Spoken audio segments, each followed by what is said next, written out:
प्यारे बच्चों, आपका एसके क्लासेस में स्वागत है। सब्जेक्ट मैथ क्लास 10 का टॉपिक मैंने उठाया वृत्त यानी कि सर्कल।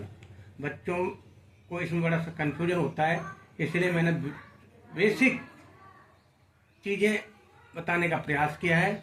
आशा है सभी बच्चे ध्यान से सुनेंगे और देखेंगे। मैंने लिखा है वृत्त के मुख्य अवयव। वृत्त के मुख्य अवयव, पार्ट ऑफ सर्कल।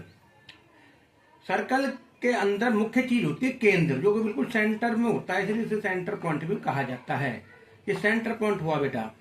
फिर आती है वृत्त की त्रिज्या, रेडियस ऑफ सर्कल। वृत्त के केंद्र और वृत्त की परिधि को टच करने वाली अंदर से लाइन को हम त्रिज्या कहते हैं। फिर आता है वृत्त का व्यास, जिसे डायमीटर बोला जाता है।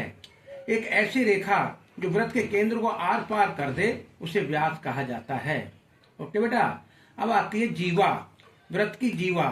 वृत्त ऐसी रेखा जो वृत्त के अंदर से, वृत्त को अंदर से दोनों साइड से टच करे उसे बोलते हैं जीवा, कॉर्ड।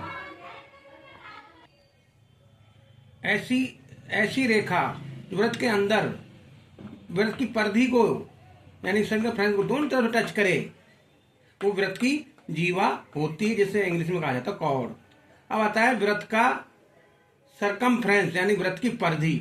ये वृत्ताकार जो बाउंड्री है इसे वृत्त की परिधि, सरकमफ्रेंस कहा जाता है। फिर आता है वृत्त का क्षेत्रफल, एरिया ऑफ सर्कल। वृत्त के अंदर का जो जितना भी भाग है उसे क्षेत्रफल से लिखा जाता है, क्षेत्रफल कहा जाता है।